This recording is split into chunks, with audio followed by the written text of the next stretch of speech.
Seattle, Washington. March, 1963. The apartment is on the third floor of a building on Capitol Hill that has seen better decades and is not particularly concerned about this. It is small. One bedroom, a kitchen that functions as a dining room and a study simultaneously, a living room that Bruce Lee has rearranged to maximize the training space available. Furniture pushed to the walls, a clear rectangle of hardwood floor in the center where the coffee table used to be. The coffee table is in the bedroom. This seems like a reasonable trade. He is 22 years old. He woke up at 5:30 this morning, as he does every morning, and trained for 2 hours before the building stirred. He made breakfast, rice, an egg, whatever fruit was in the apartment, and ate it at the kitchen table with a philosophy textbook open in front of him. He went to his afternoon classes at the university. He came home. He taught 2 students in the evening. He cleaned the floor. He made tea. He returned to the cleared space and the sequence he has been working on for 3 weeks. He has been in the United States for 2 years. He came from Hong Kong in 1961 on a one-way ticket that represented a significant portion of what his father had been willing to commit to this particular idea. The idea was, go to America, get an education, figure out what comes next. The education part is happening. There is something happening at the university, something real, though it is not always the thing on the syllabus. The philosophy courses have given him language for things he already understood physically.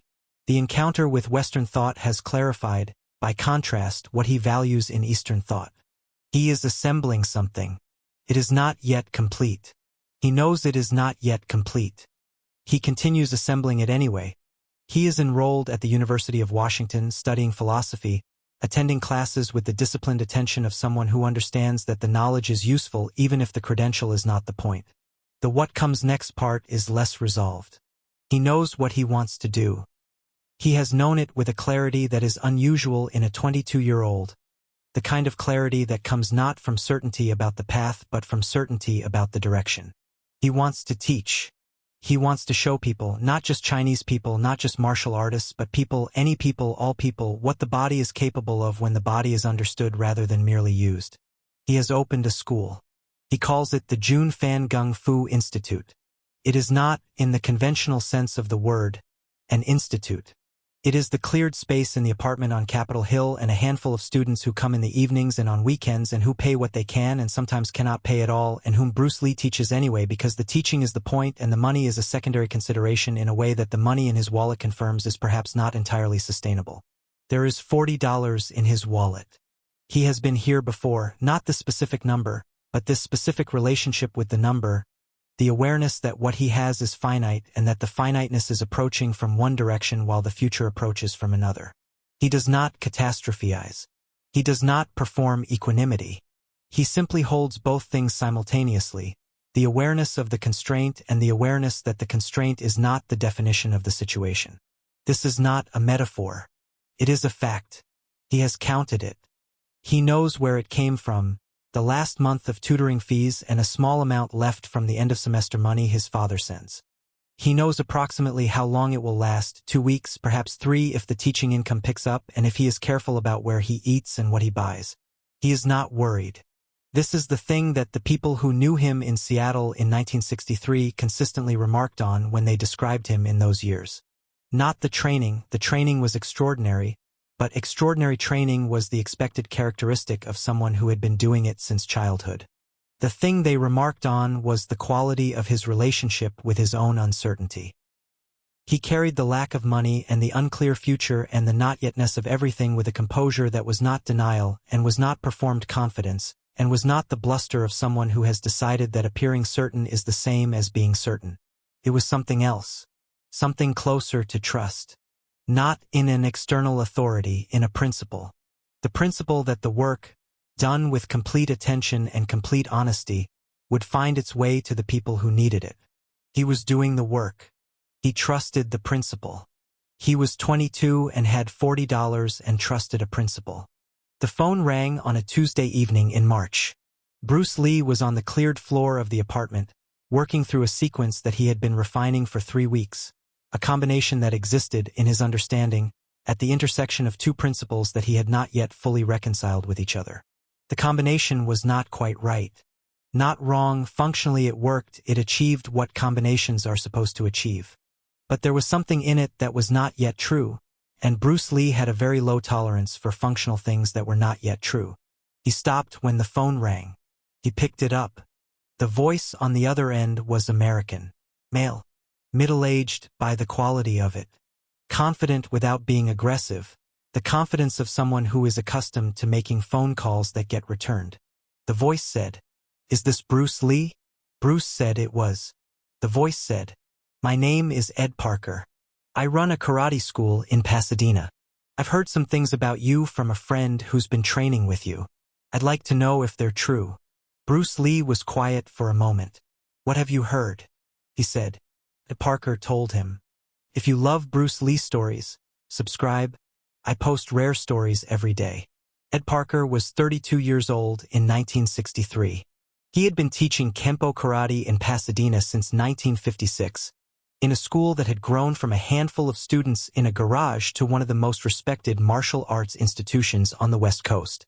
He was Hawaiian-born of Samoan descent, a man whose physical presence, 6 feet broad with the particular solidity of someone who has been training seriously for 20 years, filled rooms in the specific way that physical capability fills rooms, without effort and without announcement. He was also, and this was the thing that distinguished him from most of his contemporaries in the American martial arts world of 1963, a student of the art in the deepest sense of the word.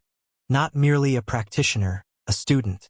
Someone who was genuinely curious about what martial arts was, what it could be, what principles governed it underneath the styles and systems and traditions that different cultures had developed to approximate those principles.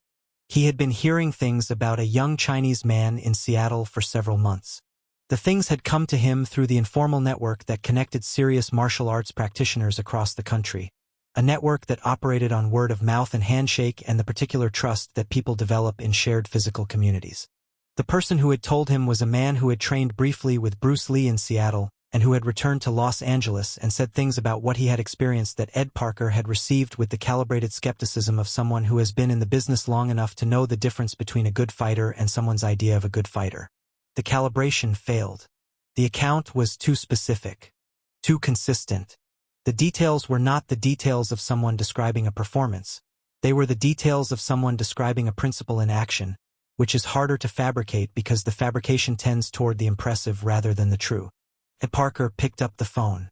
He called Bruce Lee. He told him what he had heard. Then he said, "I'm organizing a karate tournament in Long Beach in August. The biggest one in the country. I'd like you to come and demonstrate. Not compete, demonstrate. Show people what you've been doing." Bruce Lee was quiet. He was thinking with the speed that people who think through the body think, not slow, not deliberate in the cautious sense, but complete. He was assessing the offer in the way he assessed everything. Finding the principle underneath it, determining what it required, deciding whether what it required was what he was willing to give. What it required was simple. Come to Long Beach, show a room full of serious martial artists what he was doing, and trust that what he was doing was worth showing. He trusted the principle. "Yes," he said. The 5 months between the phone call and Long Beach were not easy months.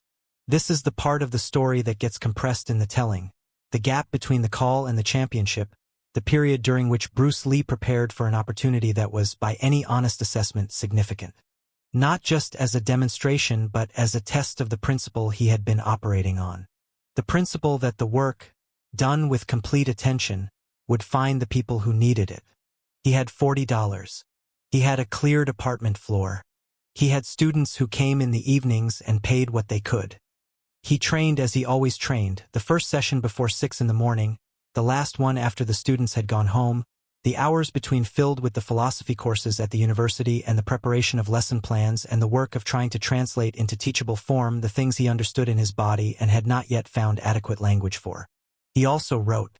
The writing had been part of his practice since his teens, notebooks filled with the thinking that physical training produced, the questions that emerged from the work and that the work alone could not answer. He wrote about principles, about the relationship between Chinese and Western philosophy and what each tradition had that the other lacked, about the structure of movement and what made some movement true and other movement merely correct. He wrote about water, not for the first time and not for the last time. The metaphor had been with him since his training under IP Man in Hong Kong, since the Wing Chun work that had given him the foundation everything else was built on. But in the months before Long Beach he wrote about it with a new urgency, a new specificity, as if the approach of a large audience had clarified something that had previously been available only in the abstract. Water does not choose its shape. Water does not commit to a form that the moment has not required. Water finds the path that is available and takes it completely, without reservation, without the hesitation of something that has decided in advance what it is willing to be. Be water. He wrote it in his notebook in the apartment on Capitol Hill on a Tuesday night in June of 1963 with the city quiet outside and the cleared floor waiting for the next morning's session. He did not know it would become the most quoted sentence of his life. He was just trying to understand something. If you love Bruce Lee stories, subscribe. I post rare stories every day. The Long Beach International Karate Championships happened on August 2, 1964. 11,000 people. The front rows held some of the most serious martial artists in America: Joe Louis, Chuck Norris, Bob Wall. Men who had devoted their lives to the same pursuit Bruce Lee had devoted his to and who had achieved, within the systems they had trained in, levels of excellence that most people would never approach. They had not seen what Bruce Lee was about to show them. Ed Parker introduced him. He walked to the center of the floor. He demonstrated the 1-inch punch. He demonstrated the 2-finger push-up. He sparred briefly and with complete control, showing principles rather than techniques, showing the thing underneath the technique, the thing that the technique was built to approximate and that most people who practiced the technique had not yet found. The 11,000 people were quiet in the specific way that large crowds go quiet when something revises their collective understanding of what is possible. The front row stood up. Joe Louis, Chuck Norris. The men who had won everything available to be won in their disciplines. Standing. Applauding. Not with the loose enthusiasm of an entertained audience, with the specific, contained recognition of people who know exactly what they have just seen and know exactly how rare it is. After the demonstration, in the corridor backstage, Ed Parker found Bruce Lee drinking tea from his thermos. He said, "I told you the things I heard were true." Bruce Lee looked at him. "You did," he said. Parker said, "What happens now?" Bruce Lee thought about the question. It was the same question he had been asking himself since 1961, since the one-way ticket and the apartment on Capitol Hill and the $40 and the cleared floor where the coffee table used to be. What happens now? The answer in 1963 had been the work, the teaching, the students who came in the evenings, the notebooks, the mornings before 6 on the cleared floor. The answer in August of 1964, standing backstage at the Long Beach Arena with 11,000 people still making noise on the other side of the wall, was the same. The work, the teaching, the principle. Now, Bruce Lee said, "We go back to work." He finished his tea. He put the thermos in his bag. He walked out of the building into the Long Beach afternoon, into the city that had just seen him and had not yet decided what to do with what it had seen, into the future that the phone call from a stranger in Pasadena had made available. He was 23 years old. He had, as it would turn out, 9 years left. He spent every one of them exactly the way he spent the years before Long Beach. Doing the work. Trusting the principle. Being water. The door was always open. He only had to walk through it. If you love Bruce Lee stories, subscribe. I post rare stories every day.